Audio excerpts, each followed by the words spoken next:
Hi guys, and welcome to another episode of Kabir Considers. Now this is going to be interesting. This is the man who terrified the FBI, as told by Mr. Balin, or Mr. Balin I think his name is pronounced. I mean, for someone to be capable of putting the scares into arguably one of the best, federal bureaus in the world of investigation, this man must have either committed some heinous crimes or just had some unbelievable skills. He must have been a force to be reckoned with. So I'm really interested in hearing this story. So let's do it. There are a few graphic and distressing details that are revealed at the end of this story. Viewer discretion is advised. But before we get into today's story, if you're a fan of the strange, dark, and mysterious delivered in story format, then you've come to the right place because that's all we do, and we upload 3 or 4 times every week. So if that's of interest to you, please replace the like button's eye drops with Egyptian fox urine. Also, please subscribe to our channel and turn on all notifications so you don't miss any of our weekly uploads. All right, let's get into today's story. All right.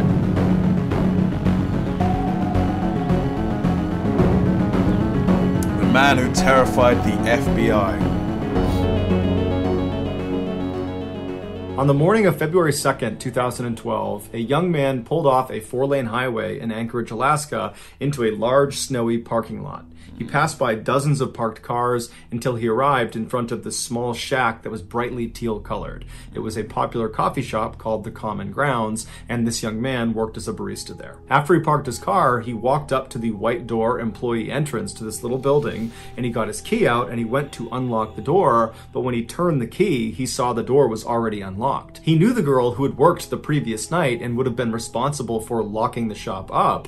She was 18-year-old Samantha Koenig, and although she had only been on the job So this is a real photo of her. Wow. For about a month, she seemed very responsible and had never had any issues closing up before. The young man shrugged it off though. He figured people make mistakes, and he went inside.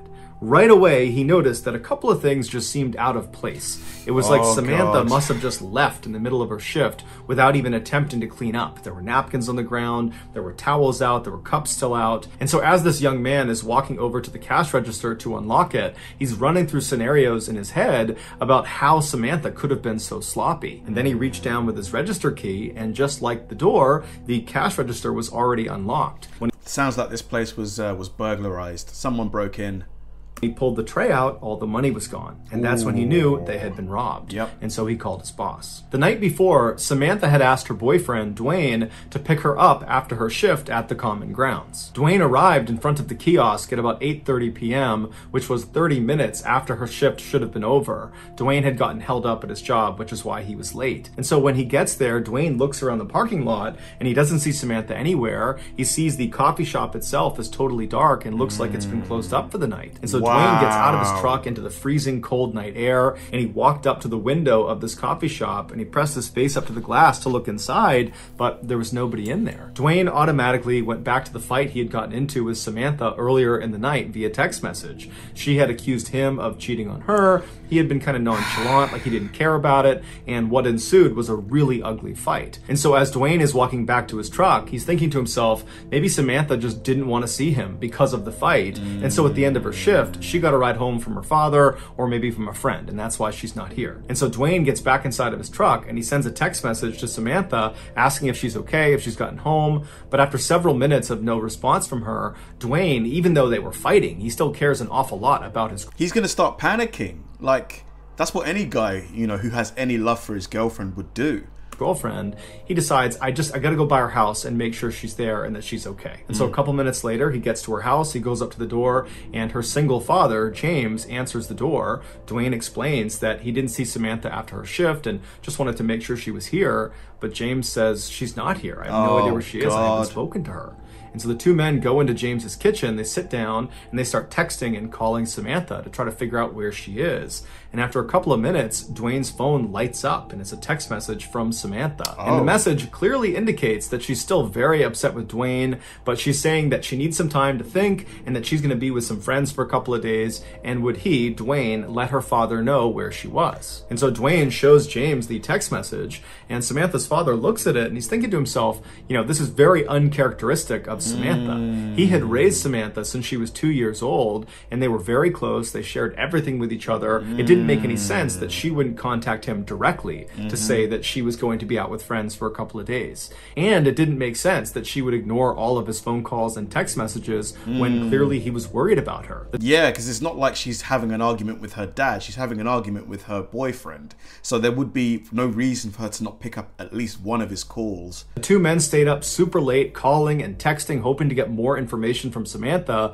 but she never responded. She never texted back. And so the following morning, when neither men had gotten any more messages from Samantha, James went to the Anchorage Police Department and filed a missing person report for his only daughter. After receiving this missing person report, an officer with the Anchorage Police Department called the owner of the Common Grounds coffee shop to ask about Samantha. And the owner actually said they just got a call from their barista that was working at the kiosk that morning, and they had informed them that apparently there had been a robbery and no one can get in touch with Samantha. No one knows where she is. Man. The owner told the police officer that as soon as she got her hands on the security footage from the night before, she would send it over to the police department. While the police waited for this footage, some officers began calling Samantha's friends and other family members to see if they knew where she was, but no one had heard from her and no one knew where she was. No one had any information. Because she was meant to be with friends, so if none of her friends have seen her, the story just unravels there and then. Other police officers headed over to the Common Grounds coffee kiosk to get a look at it for themselves. And when they got there was no sign of a struggle outside or inside the kiosk. And inside, underneath the counter, was a panic button that had not been pressed. And so even though Samantha's father thought there was something odd about her final text message, the police began operating under the theory that Samantha had robbed the kiosk and then left of her own accord. But what confounded police was how Samantha actually physically got away from the coffee shop. She didn't have a car that night, and she couldn't have just walked away because the weather was way too miserable and cold outside, and Anchorage is just not really a walkable city. And so if Samantha was telling the truth, that she was just taking a couple of days to be by herself with some friends at their place, then why didn't any of her friends know where she is? Yeah. This question was answered later that day when the owner of the coffee shop made the security footage available. The footage, which has no audio, picks up around 8 p.m. on February 1st, 2012, which was the night Samantha went missing. It shows Samantha inside of the kiosk. She's working alone, she's cheerful, and she's busy. And then at some point, someone that we can't see, they're outside of the camera's range, comes up to the window and orders a drink. Samantha clearly turns to them, acknowledges their drink order, and turns and begins making this drink. And then after she's done making it, she turns to give it to this person, and immediately Samantha steps back and puts her arms up. And then seconds later, she reaches over and turns off the lights inside of the kiosk, and then she gets down on her knees with her back to the window. She stays in that position, not talking, not moving, for about a minute. Robbery. Before she slowly stands up and walks down the kiosk towards the cash register. She opens it up, she scoops some money out of it, and then she walks back to the window and appears to hand it to a shadowy figure on the other side of the window. And then Samantha turns, kneels again with her back to the window. 2 more minutes go by before this person outside the window leans their entire upper body inside of the coffee shop. They reach down and they appear to tie Samantha's hands. Now, because it was dark inside of the kiosk, the footage winds up being extremely grainy, and there's no way to identify who this figure is. Although it's fairly obvious that it's a male. He's wearing a big sweatshirt and he's got a hat pulled down low over his face. After this I mean, why would you have a security camera that doesn't pick up the faces of the people that it's videoing? I mean, come on, like, at least, what's the point of having it then, you know? Man is done tying Samantha's hands, he leaps through the window and then shuts the window behind him. And then he stands Samantha up, he puts a gun into her back, and he marches her out the employee door and then out across the lot, all the way to a white pickup truck where he puts her inside and they drive off. No. Over the next couple of days, the police and also the FBI, who had been called in to be a part of this investigation, they just kept hitting dead end after dead end because there was no evidence. All they had was this surveillance footage that was too grainy to tell who this guy was that took Samantha. Meanwhile, Samantha's father, James, had rallied the support of nearly all 300,000 people that lived in Anchorage to go out and look for his daughter. His efforts were so profound, it had attracted major news outlets across the country, and suddenly his daughter's story had grabbed national headlines everywhere. This led to strangers donating thousands of dollars to fund a reward for anybody that had information about Samantha's whereabouts. Nice. But despite this reward growing in size every single day, and the national news media becoming increasingly more interested in this case, no one came forward with useful information that led to developments in this case, and Samantha never got in touch with Dwayne or her father. Then on February 24th, so 3 weeks after Samantha's gone missing and no one's heard from her, Dwayne got a text message from Samantha's phone, and it was directing him to a particular sign inside of a nearby public park. And so Dwayne and James read this text, they shared it with the police department, and then they raced to this park and actually beat. This is reminding me of the movie Prisoners. Have any of you guys seen it? With Hugh Jackman and Jake Gyllenhaal? Absolutely epic movie. Watch it today if you can. The police there by about 15 minutes. And so Dwayne and James, they walk through the gates and they start walking down this main trail and they stop in front of this sign. It was actually a bulletin board, and tacked on the bulletin board was a Ziploc bag inside of which was a typed ransom note. What? And on the ransom note, literally Xeroxed onto it, was a black and white photo of Samantha. And in this photo, Samantha looks kind of dazed, like she's got a blank expression, and she's not really looking at the camera. She's looking just to the side of the camera. And then in this picture, a man is holding a copy of the Anchorage Daily News newspaper that's dated February 13th, 2012. This was a proof of life photo where Samantha's captor was holding up that newspaper to indicate that Samantha was alive as of February 13th. And so to everybody involved in this case, including Samantha's father, even though this is still not a good situation at all, it was hope. kind of a relief to know that at least she's as still of alive. last week, Samantha was alive. As for the demands of this ransom note, James was told to deposit $30,000 into his daughter's account immediately, and if he did that, she would be released 6 months later. As advised 6 months later? by the FBI, James deposited a portion of the ransom money into his daughter's account, and then the FBI just waited and watched, because they knew if anyone tried to withdraw money from that account, they could track where the card was. A few days later, 3 separate withdrawals were made within Anchorage, but each time the FBI got a notification about one of these withdrawals, they would rush to the scene, and whoever it was that had tried to make this withdrawal was long gone. When this guy he's done this before. He's done this before, man. There's no way he's a novice. They pulled the security footage from these 3 different ATMs. The person that was making these withdrawals was a man wearing a ski mask and big sunglasses, so they had no way to identify him. After these withdrawals, the account went silent for over a week, and in that time, there was no word from Samantha. Then on March 7th, more withdrawals were made, but they were in Arizona, and then New Mexico, and then in Texas. Again, authorities would rush to these ATMs, but they would get there right after the masked man with sunglasses had just left. But there was a break this time. In one of these surveillance videos from one of the Texas ATMs, they spotted the car this guy was getting into before he left. And it was a small sedan, it was a white Ford Focus, and they saw him leave going east on a Texas highway. And so authorities in Texas were told to look out for this particular car in this part of Texas. And sure enough, on March 13th, a Texas patrolman spotted the car sitting in a hotel parking lot. He waited nearby until a man in his 30s walked out of one of the hotel rooms, walked down, and got inside the car, and then this patrolman just kind of followed him and looked for any reason to pull him over. And as he had his radar gun on this guy, he noticed he was going 2 miles per hour above the speed limit, and so he pulled him over. The patrolman got out, he walked up to the driver's side window, the window was already down, the man was very calm. The patrolman asked him for his license, and the guy handed him an Alaskan license. His name was Israel Keys, he was 34 years old, and he lived in Anchorage. The patrolman knew this was the guy. He called in backup, and before long they were searching Keys' car, and in the trunk they found a ski mask along with other clothes. Wow! Well done, those police officers. Well done. Very smart. They got him. That matched the description of the guy who was making withdrawals from these different ATMs. They also found a gun, as well as Samantha's cell phone and debit card. After Keys was arrested and was brought into custody, he denied having any involvement with Samantha's disappearance. But after being presented with the overwhelming evidence that suggested otherwise, he caved and said yes, he would tell them the full story of what happened to Samantha, but they had to get him an Americano coffee, a peanut butter Snickers, and a cigar. Once he had what the fuck? said items, he began to speak.